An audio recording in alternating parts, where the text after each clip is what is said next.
guys, hope you're well. So, about a month ago we started the experiment, for a better word, of can we brew tomato ketchup into a wine? And well, today we are going to find out if it's worked. Because, well, I don't know. So if you haven't seen the part 1 video, I will stick the link up there. Yeah, somewhere up there. And so if you haven't seen it and want to, you can. So let's do this. So what you may or may not notice is that this is 2 different colors. So on the top we have a very, very dark, almost clear wine that looks, well, like it could be a wine. And then underneath we have the excess tomato pasty puree stuff. Still nothing wrong with it, still drinkable, because I have done tomato paste wine before and it wasn't too bad, but this is ketchup, so it's something a little bit different. So I've went ahead and I've sterilized everything. My worktop, my siphon, my brewing peg, my hydrometer, some bottles. I got some little glass ones for the clear liquid on the top, and then I have some 2-liter bottles for this lovely pulpy stuff, because, well, we could try and filter it off. If we used one of those Vine Bright, you know, the wine bright pads, we could probably siphon off most of the liquid and keep the solids in there. But those solids are a lot like tomato juice, so I'm going to make a cheeky cocktail with it to see if it's actually any good. So we need to test it with a hydrometer, and usually I would just dump the hydrometer in here, but considering it's two-tone, that smells interesting. I'm actually going to put the siphon tube into the clear stuff, not the pulpy stuff, and we're going to take a reading, hopefully. So I've got my hydrometer in the little package, it's all been sterilized. Ooh. And now, hopefully, we'll just take a little bit out. And our hydrometer is, well, in this stuff that looks like wine. I mean, that's pretty damn good, I have to say. So we'll just pop it in Dave for a second. He doesn't mind, he's used to it. Stay. Since I've already got my siphon all ready to go, I've just got my finger over the end. My hands have been sterilized, because, well, I was doing all the sterilizing. I might as well bottle it up. It's not in the usual order since we got the clear bottle, so here it goes. And I'm using my super small fine siphoning tube, because, well, it doesn't disturb the liquid as much. Ooh, that looks pretty damn good. So I've gone through and I've taken off some of the clear liquid on the top. And we got about a liter of that, and then I stopped, and, well, it is clear, and it does look a lot like a wine, interestingly. So where we were is we were testing out the hydrometer, and it is reading right at 1, which means this did ferment. It fermented rather lovely, to be fair, and we've got an alcohol of about 10.5%. That's nothing to be sniffed at. I mean, that is, considering it was ketchup, a bit of sugar, and some sultanas, that's not bad. So, since this is the clear liquid, and we don't need the hydrometer anymore, let's see what this one tastes like, because, well, this is the clear liquid on the top.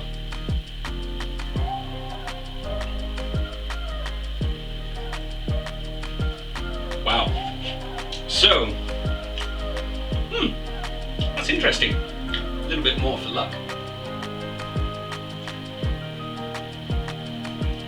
Considering that this is a young wine, that's not as terrible as I thought it was going to be. So it has a bit of a vinegar zing, because, well, ketchup does contain vinegar. It's a little salty, and then it has tomatoes and then alcohol. Gonna have to age these ones to see what they're like, but the main bulk of it is this almost tomato juice looking liquid. So I've got some 2-liter bottles that I have also sterilized, because, you know, sterilizing is good. I've rinsed them until they don't smell of bleach. Because I did get asked the question if you had to rinse bleach. And the answer is yes. Yes, you do. So, now this is just the tomatoey stuff. Let's see if the siphon will pick it up. Oh, it does. So after siphoning it for literally 1 litre, it became too thick for the siphoning tube to be able to, siphon. It was just stuck. So I've had to resort to the good old-fashioned funnel with, a sieve on the top. Only problem is it is so thick it's not going through the sieve. It has the consistency of tomato ketchup, as who would have guessed? So this is probably gonna take a minute or two. But just so you know, if you make this, siphoning isn't really gonna work. Only the clear liquid comes out with the siphon really easily. Oh well. I'll just carry on waiting, I guess. Fun times. Right, so it's taken quite a long time. I actually had to dump out the raisins, there's just the last of them, in order for it to go through the sieve. But it's done, and well, we got 4 litres in the end. So we got 2 litres here, we have the 990 ml right there, and then what's left here? We couldn't separate the yeast, because it's just way too thick. So just bear that in mind if you do plan on brewing ketchup. It's a little bit thick. So I can remove this now, we don't need that. And since we have all this stuff, what we're going to do is make a cocktail, because this is wine, which we're going to leave alone and come back to it and call it 6 months' time to see what this stuff is like. But since the vast majority is this, tomato juice looking thing, I suppose we should try and make a cocktail with it, because, that's basically all that this type of thing is probably good for. So I've got myself a cheeky glass, so we can do a proper tasting. So let's just pour out a little taster. It's one of these times where I'm thinking to myself, why do I do these things? Why didn't I just decide to be a craft brewer and make fancy things? Because it's boring. Anyway, so I've got a little taster here. Let's see what this tastes like. Because that was a little bit salty, tomatoey, a little spicy in the vinegar. Ooh, wow, this tastes strong. So this doesn't have the same taste as that. It's like a completely different thing. It's like tomatoes in your face, then alcohol, like a vodka. It's got a little bit of spice to it, because, the paprika. Actually, this isn't bad. I'm really tempted to put that in here, but I'm not going to, because I want to see what that's like. That isn't so bad. It's like half the base for making a Bloody Mary. So on that note, I have my Diablo chili sauce, which I said I was going to be using, and that's exactly what I'm going to do. So, pure Diablo, just a little drop of that. So, because you can't have a Bloody Mary without chili. And we've got this. Well, that's pretty good.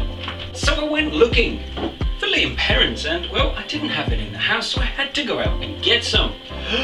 Shocking!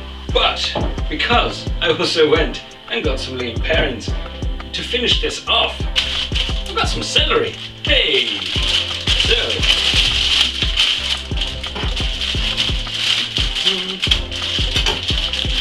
celery stick for stirring, and of course, fresh, unopened Liam Perrins. I do like my Liam Perrins. Now let's give it a stir.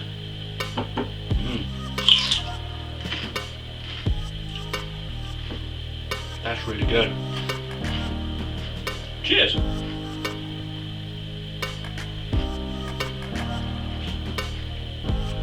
That's a ticket. That's really good. So I guess, we should really do the conclusion to this because, well, from our one experimental batch of ketchup wine that I still can't stop laughing at, we've got this wine here, which we're gonna have to age because, well, it's a wine. It is a little bit salty, it does have a little bit of a vinegar twang, and it does, at the minute, taste like tomatoes at the same time. But we also got this stuff, and well, this is the stuff we can drink pretty much straight away. It's actually really damn good. The hot sauce adds a bit of fire to it. We got the celery for mixing, and of course, the occasional chew. Which again, really damn good. It tastes really good.